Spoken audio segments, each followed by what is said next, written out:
Welcome everyone to our fifth installment of the What's Good series. In this series, we'll be taking a look at all the various inks in Lorcana, and today let's discuss what's good with Sapphire. Whether you agree or disagree with my takes, please let us know in the comments.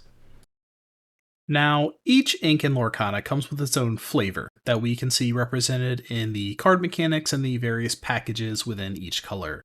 Ravensburger has described Sapphire Glimmers as intellectual, intelligent, and creative.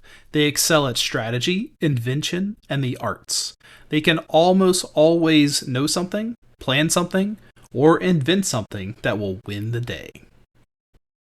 First up, like Amber, we have the Princess package, and Sapphire has quite a few nice options here.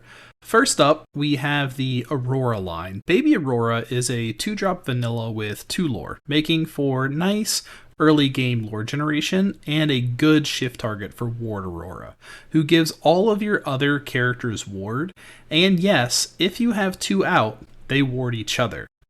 This is a really nice card for protecting other characters from all the removal that is so prevalent, except for the big bad, which is Be Prepared and its sidekick in tights, Grab Your Swords. Despite the prevalence of those two, she's still viable for a lot of other situations and will be valuable in the early meta where people aren't playing with these full constructed lists. Briar Rose has the same ability as Maximus, but is a bit more expensive and in a color that doesn't really want to be challenging all that much. It'll be interesting to see her in a deck that focuses heavily on Sapphire support package. As for the Jasmine line, we have the 3-cost Jasmine with 2 lore, who's another solid on-curve lore generator. And then there is Floodborn Jasmine, who is the single strongest healing card in the game.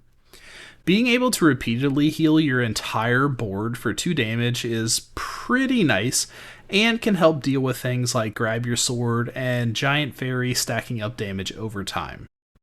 The sequencing with her and Moana is a bit tricky though, as you can't sequence them optimally, but it's okay. Next up is the Item Matters line. Belle and Maurice, right here behind me, both make items cheaper to play when they quest, on top of being good questers already. Maurice kicks it up a notch, however, by letting you draw a card every time an item is played, making him the best draw engine in Sapphire. Then we have our top-ends for the items archetype, Ariel and Tamatoa.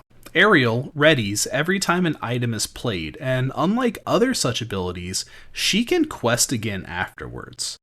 Multiple Ariels with multiple Eyes of Fate can equal a OTK or one-turn kill. It's a super fun combo, if difficult to pull off. That's where Tamatoa comes in. On play and on quest, you can return an item from discard to hand, and he gains an extra lore for every item on the field. This makes him an amazing finisher after your aerial loop turn, or as his own deck archetype, as is the case with Lau's Tamatoa Toolbox deck. If it's not Baroque, though, it is simply not valuable enough to run right now. There's not enough item destruction or reasons for you to pull things back when you've already got Tamatoa. So following up the Item Matters, we have to talk about the items. Coconut Baskets and Magic Golden Flower are both solid healing items. Basket is consistent, repeatable healing, and Flower is the same cost as Healing Glow, but heals for more. Flower is also nice with Tamatoa/Ariel, as it is a cheap item that banishes itself, so Tam can recur it and fuel the aerial loop. Eye of the Fates is expensive at 4 ink, but being able to get an extra lore per turn can add up. It's especially powerful with characters that can quest multiple times per turn, like Ariel, and is worth 2 lore for Tamatoa, essentially. Fishbone Quill, behind me again, is an interesting ramp card if you have the draw to support it. I see people running this and Belle in the same deck, which I think is honestly just too much. Pick one. Finally, we have the Scepter of Arendelle, which is extremely cheap and provides a very valuable keyword. I haven't seen it abused yet, but I feel like it's just begging for it. Following up on Scepter, we have the rest of the support package. Work Together is just bad when Scepter exists, and Merlin just doesn't provide enough value on his own. Phil is actually being slept on as a 2-cost, 1 lore and +3 damage to something can make a trade extra valuable. And Chief Tui is a nice top end as gaining 3 lore and giving something 3 power at the same time. Feels kinda nice.